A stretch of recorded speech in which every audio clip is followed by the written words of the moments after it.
Welcome to the Always Better Than Yesterday podcast. I'm your host, Ryan Hartley. This podcast exists to equip and inspire your heart-centered leadership. Every week, we bring interviews with some of the greatest heart sets and mindsets on the planet. I hope the heartprint of our time spent together is that it creates new possibilities for you and all those you come into contact with. If you'd like to explore what we could make possible for you, then head to abty.co.uk/connect and book in a free 30-minute call to begin our journey together. I just want to express a huge amount of gratitude to our sponsors, Exhale Coffee. I have been a big fan of Exhale Coffee since meeting Alex and the team back in 2022. Exhale is the first coffee to be sourced, roasted and lab tested specifically to maximize its antioxidant and anti-inflammatory potency. An independent lab test has shown that 1 cup of Exhale Coffee has the same antioxidant power as 1.8 kilos of blueberries or 55 oranges. I'm a huge fan, and Mrs. H loves the decaf, especially because she knows that Exhale use the mountain water decaffeination process, which uses only pure glacial water from the highest mountain in Mexico and no nasty chemicals. Simply head to exhalecoffee.com/ABTY for your special offer. And lastly, before I introduce this week's guest, please do subscribe to the channel if you haven't already. It would really help us leave a greater heartprint on this world. On episode 258, it's an honour to welcome Ann Swanson to the podcast. Ann teaches meditation to busy people with busy minds. She's the author of best-selling book Science of Yoga and has just released her new book, Meditation for the Real World. Meditation for the Real World is all about illuminating the fascinating science behind meditation with step-by-step practices to help you find peace in everyday life. Anne wasn't a naturally chill person, and meditation didn't come easy to her. Overcoming chronic pain and anxiety led her to India to study yoga and to China to explore Tai Chi, into the cadaver lab to teach anatomy, and to night school to become a licensed massage therapist, and ultimately to learn a master of science in yoga therapy. Anne blends cutting-edge research and ancient wisdom, resulting in realistic techniques that you won't just learn, you'll love to live by. It's an incredible conversation. It's episode 258, all about meditation for the real world, with Ann Swanson. Anne, welcome to Always Better Than Yesterday podcast. How are you? I'm doing well. How are you doing? Yeah, I'm very well, very well. I'm slightly envious of you being in Hawaii, mind. I think the sun's just about to rise. I would just love to just be sat on the beach right now, seeing the sunrise in Hawaii. I'm very grateful. Well, I was gonna say paint me a picture, but the sun hasn't risen yet. So I'm gonna paint you a picture here of the UK, which is grey, clouds, drizzly. Oh dear, it's not a vibe. It's not a vibe. I think it's going to rain here today, but I hear that's good luck because I'm actually getting married today. Are you really? I am, No yes. way. And you're podcasting. What commitment to the cause? A commitment to the cause. Yeah, actually, we were going to get married tomorrow. We're getting eloped here in Hawaii. That's romantic enough. Yeah, So yeah. we were going to get married tomorrow, and then we realized it was the Ides of March. And I was like, we got to change it to what today is. Today that we're recording this is Pi Day. Yeah. 3.14. It's Yeah. March 14th. So that'll be our anniversary. Congratulations. I hope that you have an amazing rest of your day. Thank you. Well, while I've got you then on this precious day, I'd love to know all about your work, and I'd love to know about your hard work. You're putting out some incredible things into the world, but I've interviewed a fair amount of people on this podcast, and I kind of have this belief that if people are doing their heart work, they're doing their purpose work. There's 2 pathways. One is you're really passionate about it, or there's some kind of pain underneath that's driven it. Like, how does one get into the type of work that you're dealing with, which is about meditation for the real world? Yeah. So I came to meditation and yoga and mind body practices literally because of physical pain. Mm, I have had chronic pain since I was a teenager. mm, And in addition to that, I have a level of anxiety that I dealt with growing up. And And until recent years that it was so intense, I would pass out at the most inopportune times. Mm. So meditation and mind body practices Wow. have supported me through these things out of necessity. You're And not they exaggerating, truly are you? work. Yeah. Yeah. Wow. I also have I've had sleep disorders in the past. I sleep really well now, but in the Yeah. past, my sleep disorders were so bad. I slept walk, I slept screamed, Yeah. Yeah. Yeah. all the things. So it's literally like you find this thing that really helps and you want to share it with the world. You want to share it with everybody. Absolutely. Absolutely. Yeah. Tell us about a bit more, if you don't mind sharing some of the detail about that pain and those, because, I you're sat here now talking words, and I don't think words can ever come close to the experiences that you'll have had. Like, take us to those moments, if you don't mind, like where you really are just, I guess, suffering.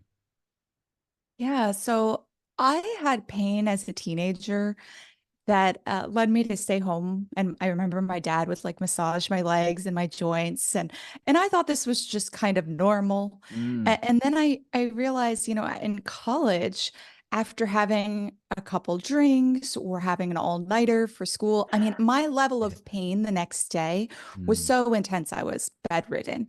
Oh, And wow. I thought this was normal, but then I would look around and my friends, they weren't experiencing this Hmm. level. I mean, Hmm. they'd be a little hungover, but they didn't have the physical joint pain associated. Well, Mm. years later, I've found out that I have hypermobility Hmm. that is correlated with chronic pain. Mm. And in my joints, especially when I get inflamed, whether it be lack of sleep, Mm. alcohol, too much fried foods, whatever causes Hmm. inflammation for me, when I get inflamed, I have a lot of joint pain. And I Mm. even have a diagnosis now of fibromyalgia. Hmm. So I didn't know any of that. I thought that was normal. But when Yeah. I started to realize it wasn't, I was seeking out solutions. And it Mm. turns out that when pain is chronic like this, when it's persistent past 6 months, it's not tissue damage. Instead, what's causing the pain is misinterpretation from your brain. Right. And so the best way to handle a problem in the body Mm. is a solution in the mind. And vice versa is often true. The best Hmm. way to handle a problem in the mind, mental health concerns, is often a solution in the body. Mm. So I found that meditation and mindfulness and being present, building that skill to be present with my Mm. pain, ironically alleviates it. I know it Mm. sounds Hmm. counterintuitive, but Hmm. we live in a society that is all about numbing Right. out. Yes.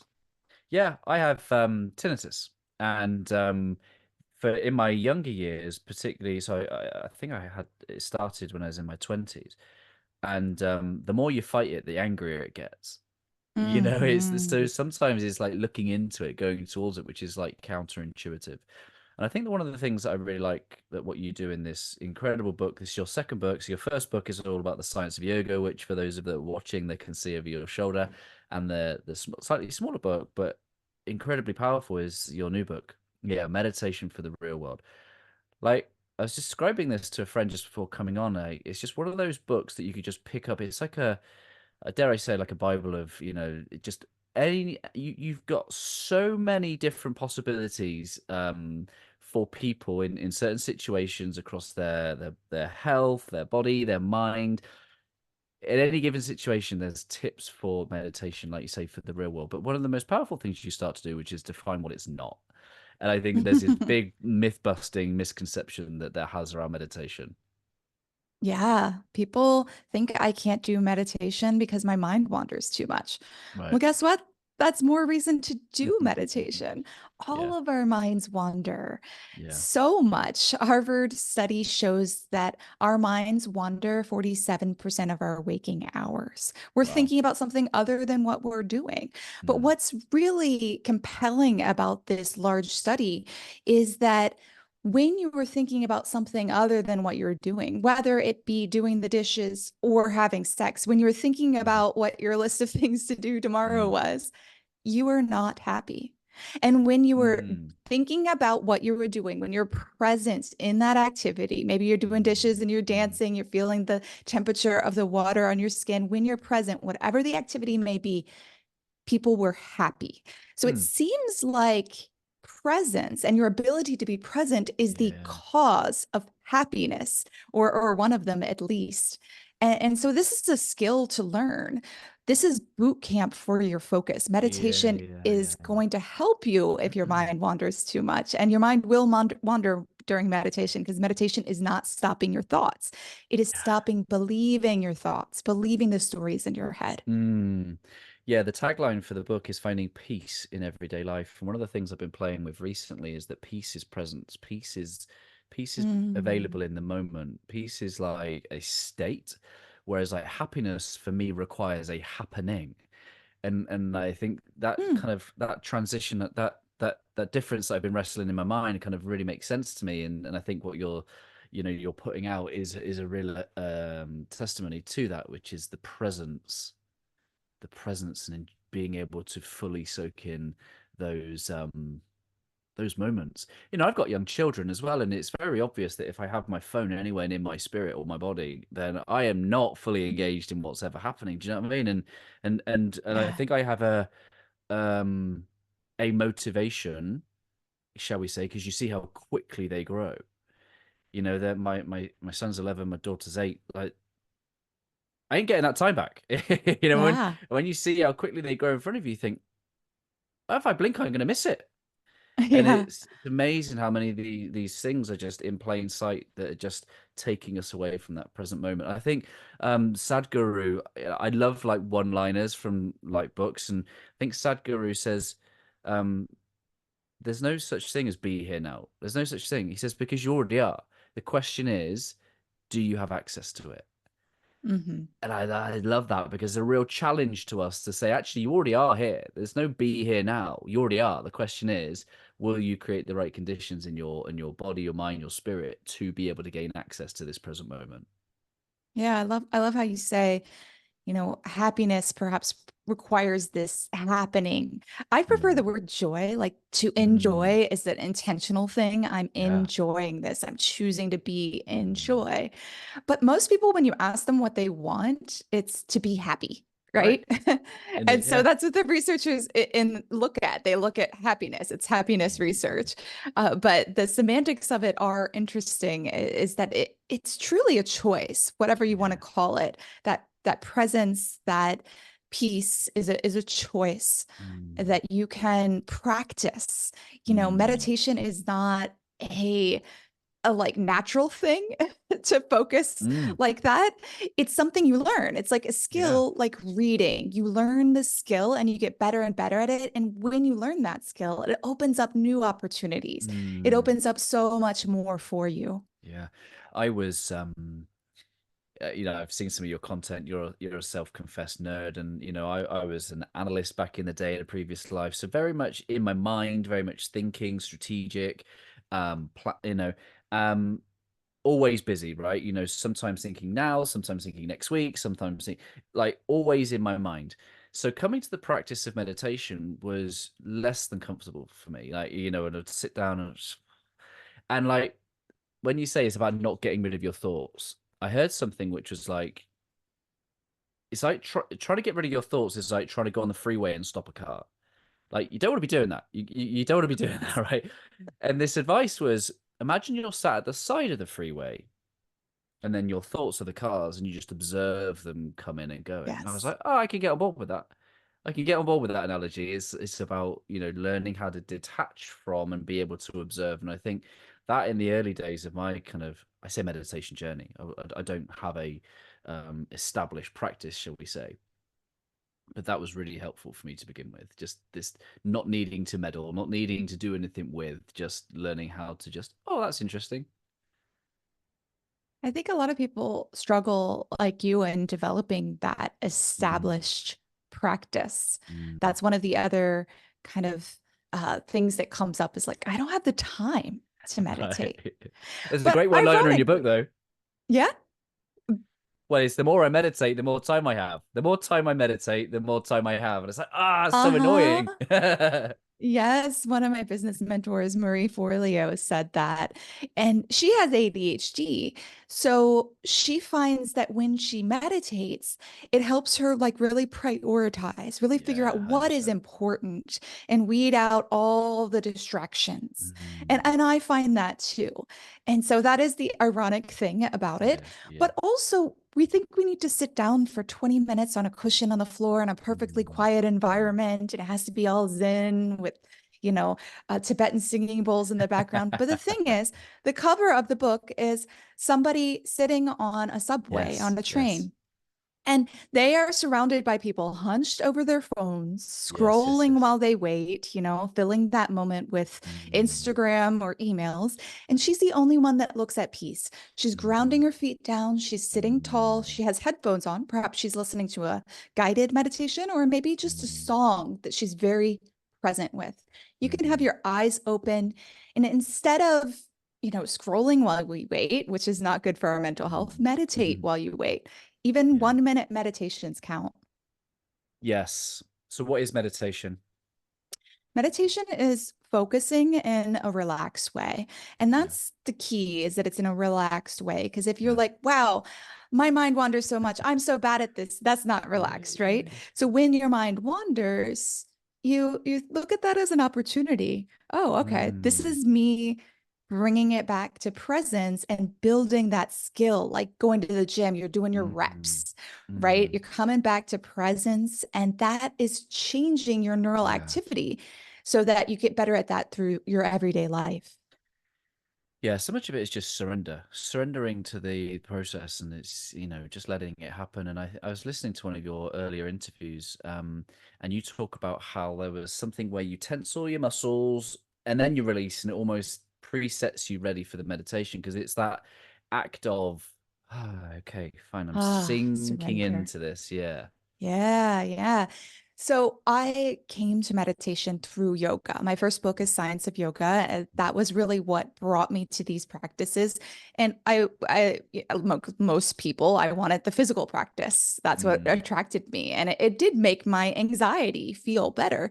But at hmm the end of class, you do a meditation, or maybe you're guided through lying in that final relaxation pose. mm. And I would always be just looking at my watch. It is time to go. I have things to do. I don't have Yeah, time for yeah, this. My yeah. practice is already done.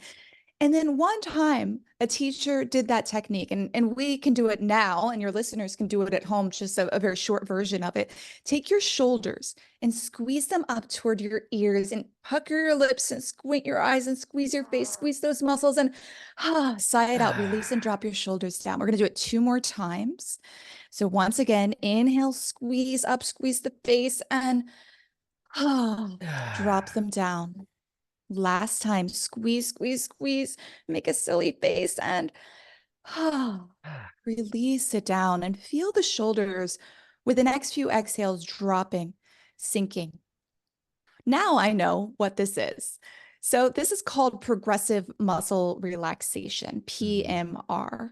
And basically, your muscle fibers on a microscopic level, when you squeeze them like this and release, they have a greater capacity to lengthen. If they were mm, tensed up, a lot of times mm, we hold our shoulders up or we tense our jaw mm, through the day. If they were tensed up, you're going to start to notice it's teaching your nervous system the difference between mm, tension and relaxation. mm. And once you get a taste of that relaxation, it's like that surrender 100%. that Yeah, you yeah, yeah. said. Yeah, That technique got me into it. So there's so many different types and techniques of yeah, meditation. If you've yeah, tried one that didn't work, you probably need to try other ones. yeah. The gateway for me to get into meditation or the state was breath work. So during Mhm. COVID, came across this guy Wim Hof, and was doing all the cold showers, was doing all the breathwork stuff, and it would always be come the end where I would be in a posture that I guess was more present and peaceful. And there's just a night and day difference between pre and post. That state is just present awareness. I speak slower, calm. Young children, I'm more tolerant of all the nonsense that happens on the school run. Like, I'm more tolerant. You know, and it's a crazy thing, and isn't it? Because it's technically free. This is something, obviously Mm. we get teachers and guides and classes. That's a great way of accountability and socially doing it. But generally, this stuff's free. We could do it with our body, with our breath, with our mind and our awareness. It's so powerful, and I love the way that you just got all of these. How many do you think you've got in the book in total? How many are in there, do you reckon? So we wrote on the back of the book 75 plus meditations. Yeah. And then recently the like head editor had my editor count them, go through and Yeah, count yeah, each yeah, of yeah. them. And it's 83 meditations. They're like, Come we're going on. to leave it at 75 plus. That sounds better. But there's 83 meditations for real world situations, Yes. meditations for when you're waiting at the airport, waiting while commuting, in the Yes. doctor's office. If you, like me, tend to get nervous or pass out at the doctor's Yes. office, there's a meditation for that. Or FOMO, doom scrolling, which is so relevant nowadays. So if ancient Yeah. people needed meditation, nowadays we need it even more than ever. Yeah. Meditations for your mind, your body. I've got a list here of just even just looking at the contents and the chapters is incredible. And one of the things I really picked up on was at the introduction, you said that this isn't just another self-help book. You say that it's a self-compassion book. Yeah. Why is it a self-compassion book? I think that most of us get really hard on ourselves. Hmm. And truly, that voice that's in our head, the one that you avoided for so many years as an analytical person, that voice that's constantly speaking to you, that we're afraid to sit and listen to, that voice is quite negative. We Mm. have a negativity bias as Mm. humans Mm. naturally, and it's good. Mm. It protects us.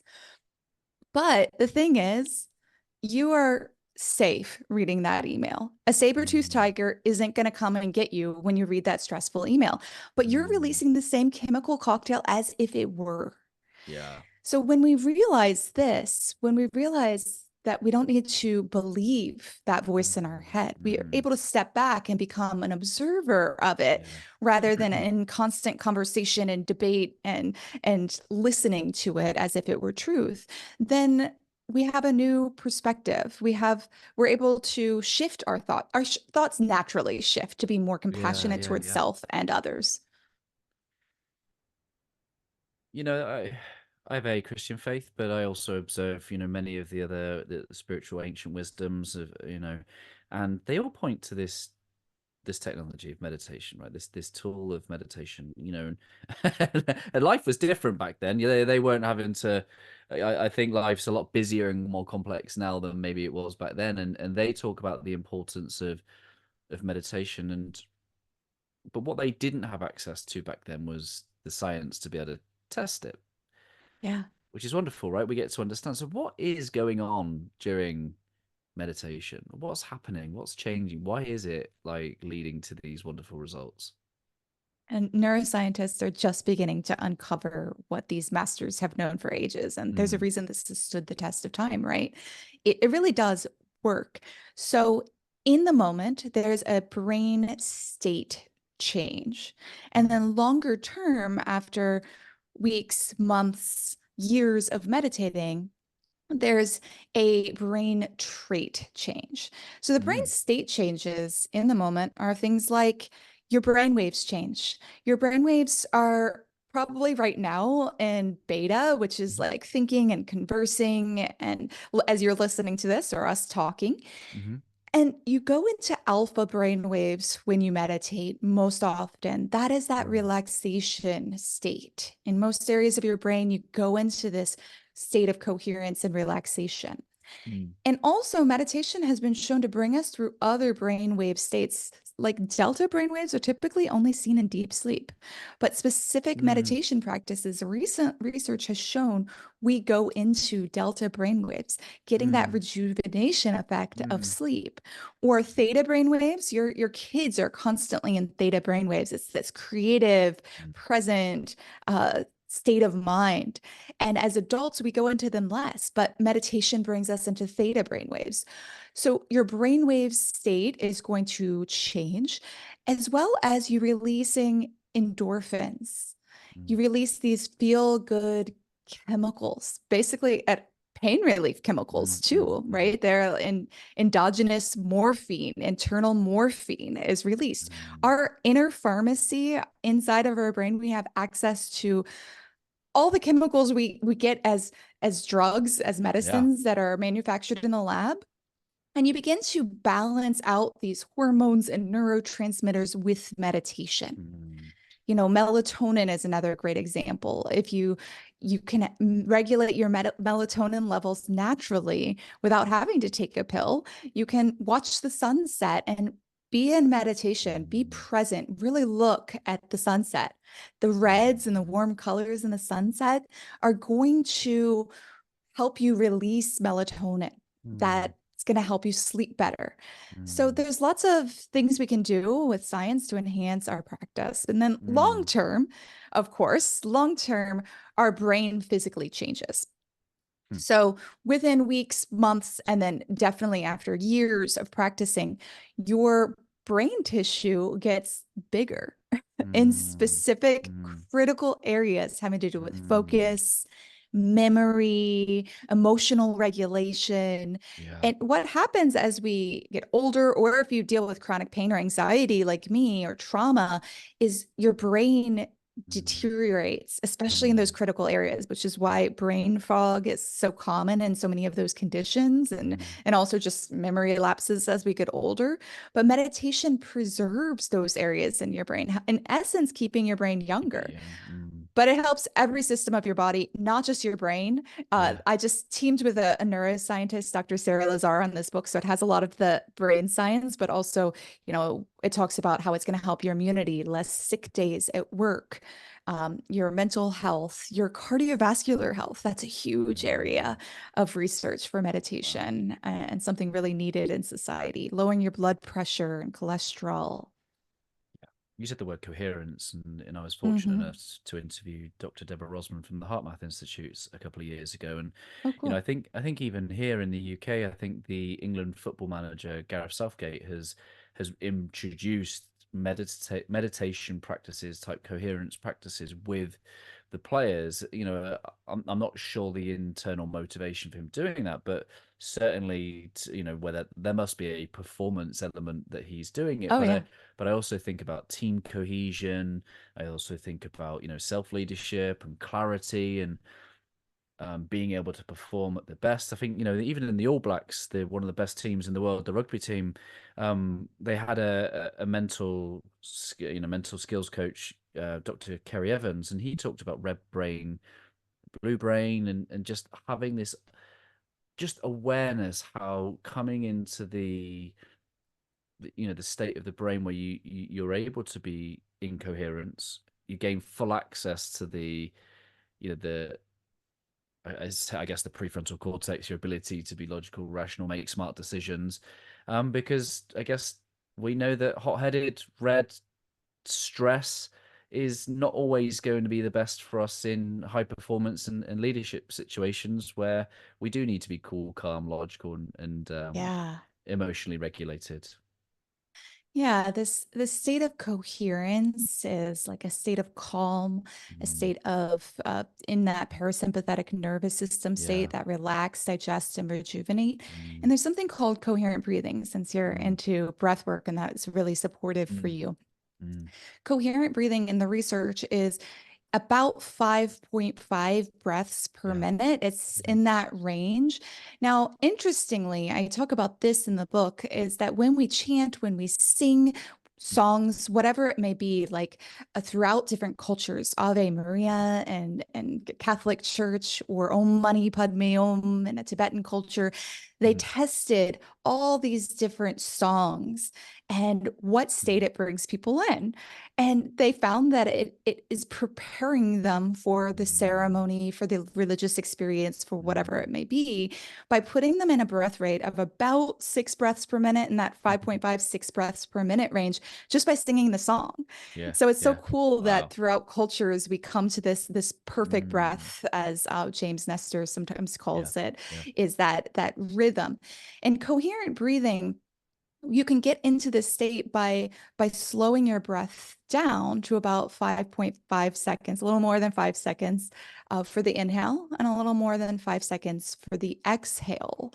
And I've actually been working with a music producer. She has 2 master's degrees in audio engineering and music therapy and theory.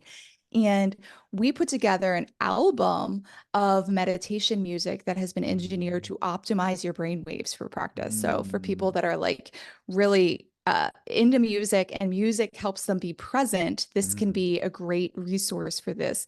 And there's this one song that you breathe to get into that coherent state, and you mm, listen to the sound of the music and you breathe with it just mm. naturally. So that's something I actually have as a gift to your listeners. If Oh, they go to amazing. meditationfortherealworld.com, they can get these guided meditations with this music in the background Wow. when they order meditation for the real world. Oh, love that. I'll make sure I share that in the show notes. Have you seen the Yeah. film Disney Pixar's Soul? I haven't, no. So it's a wonderful film, and I think it depicts wonderfully for me the image of a soul, right?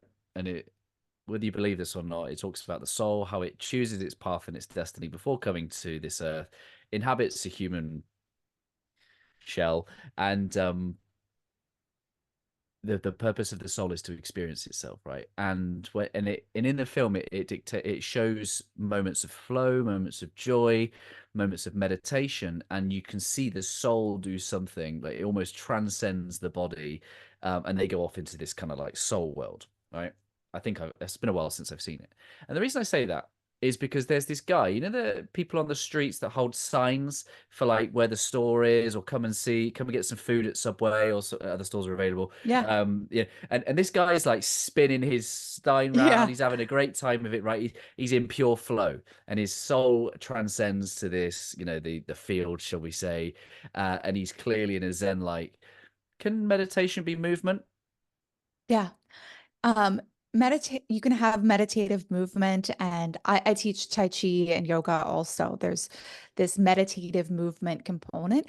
Now, if we look at the research, it is defined a little differently, the actual act of meditation, but there's so much overlap. And you Mm, even mentioned the word flow state. mm, Meditation is a type of flow state.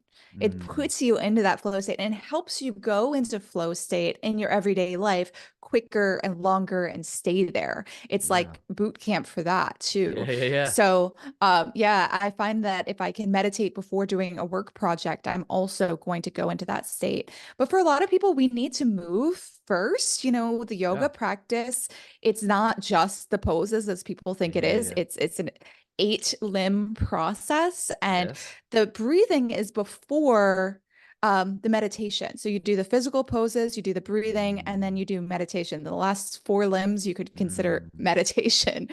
Half of mm. yoga is meditation and the higher practices. So the system prepares you by starting with the physical and then moving into. So it Yeah. makes sense that mindful movement, present movement is going to help you. You'll be able to Mm. meditate like a still meditation afterwards better too.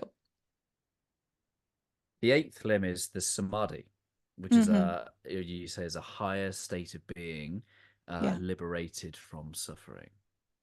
I wonder how much of that's liberated from the our own suffering. You know, I think, you know, Buddha talks about the attachment being the cause of our suffering, and I just wonder how like getting to this state where we do transcend maybe some of our thoughts, maybe some of our present situation, and we just gain access. You know, I do have a faith. I do believe in a higher power, and I believe, you know, what I.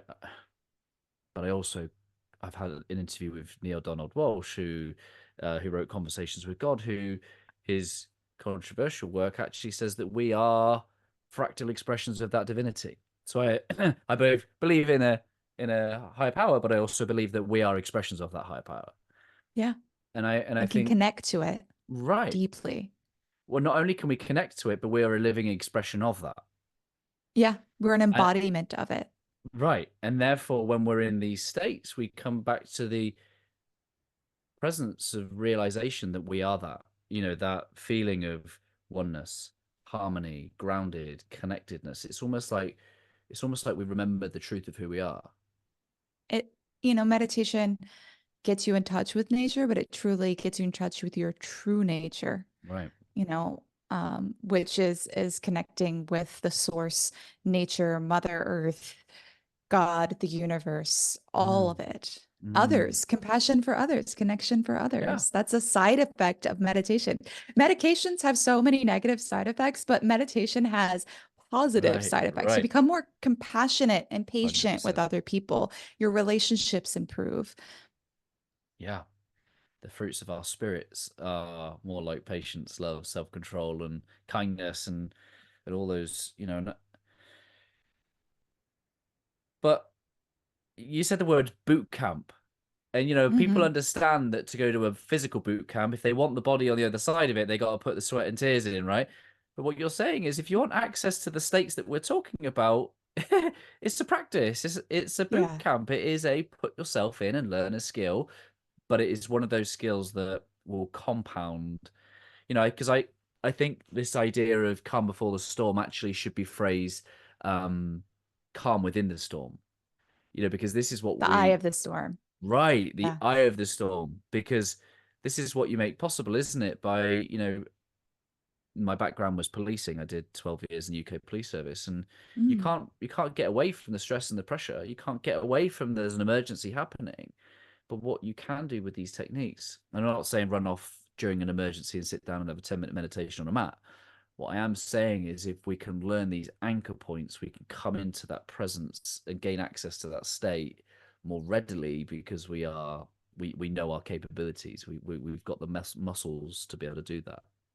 Yeah, I like the physical analogy of boot camp of working out because people see that when you do your reps, your Mm. biceps get bigger. You can physically see that. Yeah, But yeah, that's yeah. what's happening in your brain Mm. is that when you're distracted and you come back to focus, you're doing your reps. So when you're having Yeah. a day you don't feel like working out and you force yourself to go work out, don't you feel like even if you did not your full 100%, you feel really proud of You yourself? You're showed like, at up least I 100%. went, right?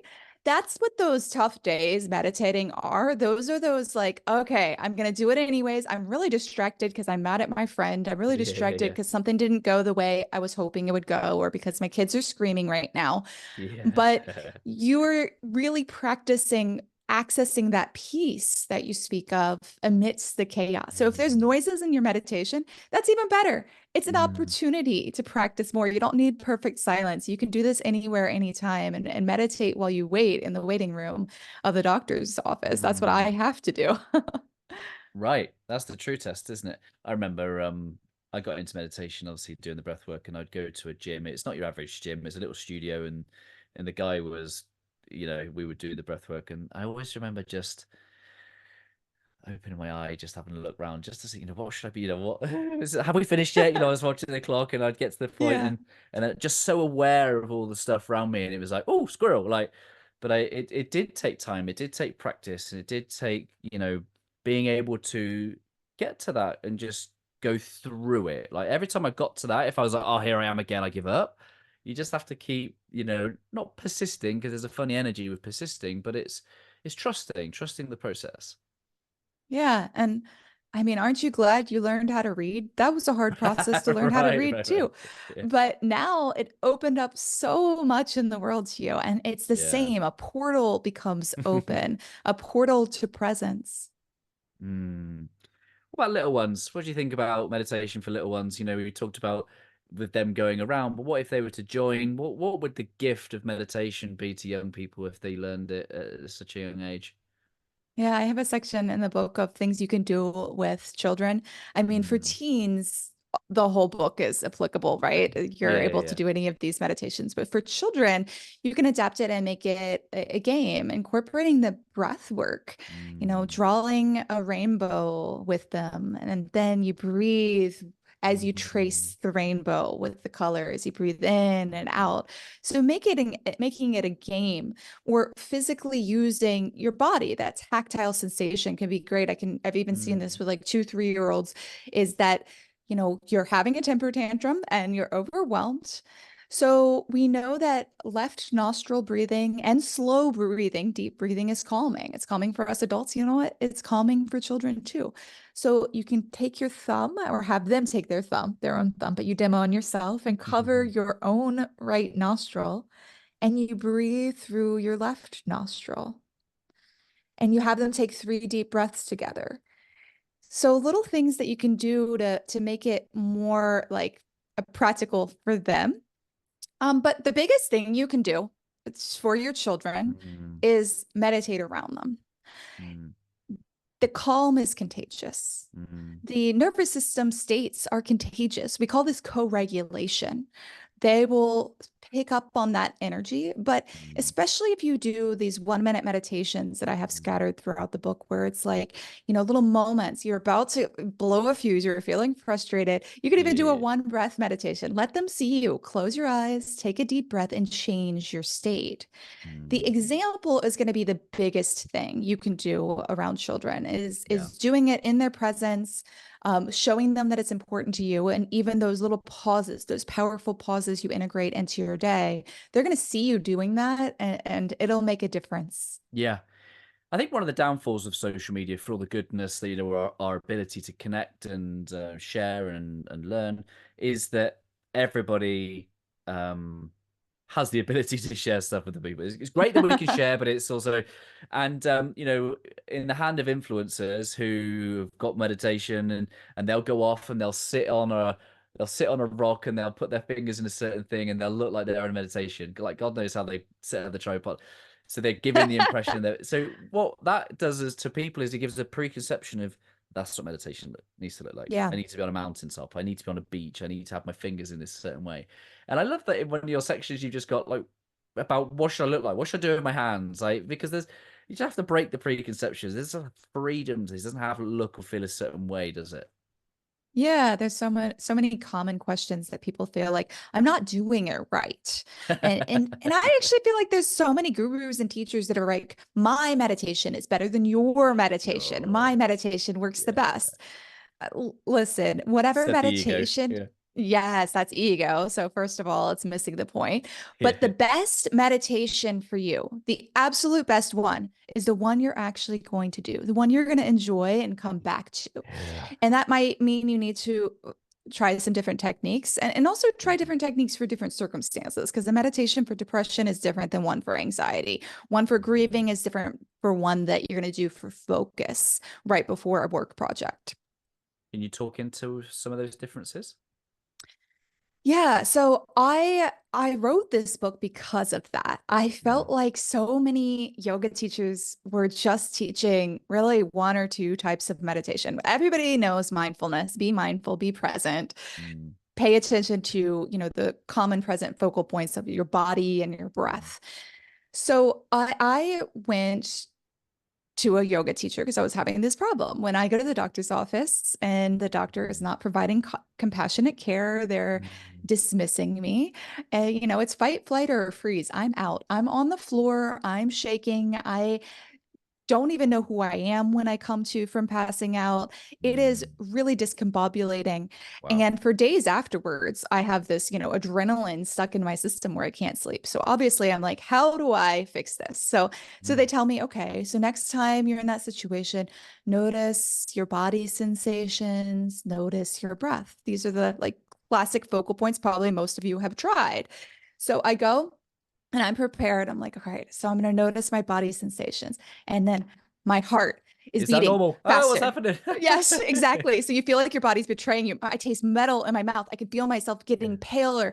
And then I notice my breath and it's betraying me too. And boom, I'm out faster on the floor than I've ever been before. Yeah. So I You look paid into so it. much attention. Yeah. Yes, I pay too much attention to the body sensations and that state of anxiety and panic. Wow. So I looked into it, and apparently, based off of the research, body awareness and breath awareness increases acute anxiety. So if you Okay. are dealing with in Makes the sense. moment intense anxiety. Now, Mm. if you're an anxious person like I've struggled with Yeah, my yeah, whole yeah. life, body awareness and breath awareness are great for you, but you need to Mm. do it at home in a safe place when you're comfortable. Practice it in those circumstances, Yeah. not in the heat of the moment, right? So, if you've experienced a meditation that made your anxiety or Mm. something worse, you're just doing the wrong meditation for the wrong Mm. situation, right? Mm. So, because your listeners, some of them might have this same problem, I'll give you what I do now to not pass out at the doctor's office. I have two different techniques that work for this. One you can do right now, if you're sitting in a chair, ground your feet down, sit a little taller, feel the points of contact of your body against a chair. If you're driving, feel points of contact beneath you. If you're standing, even points of contact of your feet on the floor. And with each exhale, feel the outside of your body releasing down into those Mm. surfaces, being supported. This makes me really present. It's called grounding, right? We're Mm. really Mm. present, and I'm focusing on the outside, not the inside of my body. Mm. Then I can answer questions if I need to. If I'm getting a dental procedure, or something I don't need to answer questions, that's when I use the visualization meditation technique. Mm. I am at the beach. My breath is now the sound of the ocean. I'm literally wiggling my toes to feel them in the sand. And that tactile sensation helps me stay in the beach. And your safe place that you may visualize might be different. It might be at home with your puppy in your lap, whatever makes you feel at ease. So, different techniques can be utilized in different situations to induce the specific brain state, the chemical cocktail that you want to have of feel good chemicals for that situation. Mm. Yeah, so many nuances, aren't there? And even the ones where you talk about like connection or compassion, there's certain words that you can speak to yourself or affirmations, or you can, words of kindness, love, and gratitude to other people. Um, very, very powerful. Very, very powerful. One of the things you Yeah. just said there was about breath awareness can arise acute anxiety. Hmm. It made something make sense to me because I've read James Nestor's book, and it turns out I'm a mouth breather, and I got a slight bend in my nose, so I've never been a great nose breather. So I take my mouth at night, right? I've Yeah. done it long enough now that it's natural. I can do it. But in the early days, and even sometimes now, if it's a little bit blocked, I'm trying to calm and slow my breathing, and even just the awareness of that, I realize my heart's going because I feel a little bit claustrophobic. So you've just put to words what I'm feeling, which is actually it's having the reverse effect. I'm actually I'm Yeah. paying You're more not attention. alone. Yeah, yeah. It's actually a really common thing, and I think it scares people away from meditation. They feel like, "Oh, I'm not good at this," or, I can't do meditation. But really, you're just doing the wrong technique for you or the wrong technique for that situation. So Mm, this is a book for you to figure it out for yourself, but also for your skeptical neighbor, for your mother-in-law who was told to meditate, but their doctor said they needed to do it, but they just can't get into it because there's a variety of techniques, 83 techniques that you mm, can try out. mm. Yeah, one of the things you talk about in Tai Chi is the Wu Ji stance for flowing Hmm. energy. I want some of that. Just sounds amazing. Like, so Yeah. what is the Wu Ji stance for flowing energy? Wuji is the infinite posture. And it Mm, is said in legend that masters spent thousands of years trying to find the perfect stance for energy to flow.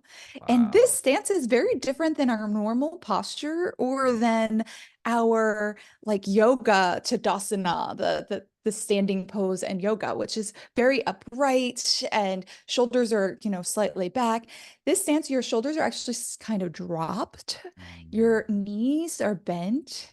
Your tailbone is tucked, which is a controversial thing, but the Tai Chi mm, people are set on it. You're dropping your tailbone, so you have that length in your lower back, mm, and your breath is flowing. So in this stance, which is pictured in the book, You are able to feel grounded. Tai Chi is very Mm, grounded, compared to like mm, ballet, which you're up on your toes, or even yoga is kind of up. Tai Chi is all sinking down, connected with mm, nature and the earth, which is why we also often do it outside in nature, is to mm, connect with Mother Earth. mm. I want to do me some Tai Chi, I think. When I come to Hawaii, do some Yeah. Tai Chi on the beach. Yeah. Yeah. um, That's kind of my next direction I'm going is more and more Tai Chi. I'm working with Dr. Paul Lam. He's a world-renowned master in Tai Chi, a medical doctor, researcher in the field, and world champion. And I'm learning from him. I just got a scholarship to go with my wow. Yeah, today yeah. will be husband to Yeah. study with him in June. So we're really excited and diving deeper in Tai Chi because I'm connecting with it so deeply, especially recently. I love that. I've seen that you talk about that there are three elements to these things, which is the posture and the movements, but there's also like the philosophy. There's Hmm. the philosophy of yoga, the philosophy of Tai Chi, and what are some of the overarching philosophies that really can make a difference in I guess the real world? I think there's keys to happiness Mm, that we see in meditation and Tai Chi and yoga philosophy that is also aligned with what researchers are finding out in the happiness research or the mm, peace and joy mhm, research, as we may call it. But the keys to like what we want as humans, fulfillment, right? That mhm, sense of being fulfilled. So one of them is presence, as we already talked mhm, about. The research is absolutely supporting being present, paying attention to what you're doing when you're doing it more often. mhm. And I think everybody knows to be mindful. I should be more mindful at work. I should be more mindful with my kids. It's almost become a trite word because it's Right. so prevalent in our society. Some researchers call it the McMindfulness movement because it's been so watered down. And I think it is, just be mindful. We need tools. We need techniques. That's why I like these like 1 minute meditations to come back, to get Yeah, yeah, back into yeah, that flow state, right? So presence is number one. yeah. The other one that we've found overwhelmingly in the research is absolutely supported by the traditions is connection, compassion, community, being Mm, amongst others and connecting to them. yeah. And then the third one is gratitude, Mm, appreciating what you have and starting from that place of gratitude. From there, everything else just right. begins to unfold. But also Mm, when you're in a state of upset because you're resisting change, you're mm, resisting what you don't want, you're not mm, in the state of acceptance like meditation philosophy teaches us, which comes up for all of us, that resistance, right? When we're in that state of resistance, if we could just shift our focus to gratitude, it gets us out of it. Maybe mm, it's about something totally different. Right now, think of a person you're grateful for. mm, Imagine them smiling and at ease. mm, Send them good wishes. May they be safe. May they be joyful. mm, And notice how that feels in your body to send good wishes to somebody else, to feel that gratitude in your heart, mm, in your body. mm. Yeah. That's definitely the Eastern wisdom that the Tao Te Ching for me was very powerful, particularly around the terms of acceptance and Yeah. as a yeah, as a way of alleviating suffering. Letting go of the wishing of is it was different for any kind of way. And that makes peace and presence available now, doesn't it, rather than a condition or a happening. And yeah, this stuff's really Yeah. powerful. I'm super grateful for you. I'm super grateful for your time and the work that you put out. And great gratitude for me comes. So we talk about heart-centered leadership, and I think the Bible talks about the heart can be deceitful. And I've really had to try and wrestle with what does it mean for the heart to be deceitful. And I think that's the heart can be led to believe that it lacks, that it's not safe, that it's not loved. And I think under those conditions, the heart can deceive us, right? But I think Yeah. the heart in its purest form And I think this is a byproduct of meditation. Certainly, when I've gone into meditation, post meditation, is the byproduct and the residue has always been all is well. Hmm. All is well. It's okay. I Yeah. have all that I need. I lack nothing. And I think that is a heart set. That for me is a heart set posture that when I come to the world in that state, my my words, my actions, my deeds, they are more like love than fear. And I think that is the wonderful thing that meditation makes possible, is that the fruits of my spirit become more like love, less like fear. Yeah, and meditation gets us in touch with our physical body, something we call interoception, your Yeah. perception of your internal body awareness. Yeah. And there's a reason we use the word heart for so many things, whether it be a heavy heart, Mhm. when you're feeling down or grieving, or be an open heart, right? This is because this area of our body is speaking to us constantly. Mm. Now, are you listening? Meditation gets you in touch to be able to listen, to increase your interoception, to Mhm. turn that Mhm. perception up, because your heart will tell you what to do in every situation. It'll tell you when something's right or not. And I think that's been the biggest thing for me is the ability to listen to my body and the literally listen to my organs and Yeah. what they have to say. Well, it's an opportunity. I think we're not our body, we have a body. We're not our mind, we have a mind. Going on that, well, what is it? Well, I'm the synthesis of all of those things in this moment. And it's like, can I, and this is what the meditation I think is a wonderful invitation for, is that in this moment, I synthesize all aspects of me. And I finally come to the end point, which is this not integrity, but it's that harmony both inside and outside around me. It's just I come to this oneness both first within me, and yeah, I might be losing people at this point when I'm talking like this, but it's certainly that's the thing for me. It becomes a spiritual thing. Like it's no longer a kind of, it is a holistic kind of thing, whereas it's like I am, which is just a complete sentence. Just I am. I just become this present awareness for me, and I think there's not much. There's very, what am I trying to say? Presence is peace. Right. Do you know what? Sometimes the more I try to speak of these things, the less I understand. Right, which is ironic because when you come out of the meditation, you just sometimes you don't need to say anything. You just feel it. Thank you for bringing me back to my center and finding the words that I was struggling to find. And I wish you a very, very good day. It's going to be one of the most memorable days of your entire life. And I'm Oh, glad that I got to share a small space and time with you yes. today. I have a word here, always better than yesterday. It's called Heartprint. And the word really symbolizes the ripple effect, the legacy, the difference that we make in other people's lives. And I'd just love to invite you on maybe a pre-flexion as to what you hope your heartprint will be. I truly believe if more people meditate, that we'll have a more peaceful world. It starts with the individual and finding peace within yourself. Think about it. If everybody in Congress and our presidents of all our countries, if they all meditated, how would that change things? So for me, it's spreading the word about meditation, getting people to practically practice, helping the skeptics get past what's holding them back. And that's why I wrote this book. It's something that I'm really here to spread is the power of meditation. So Yeah.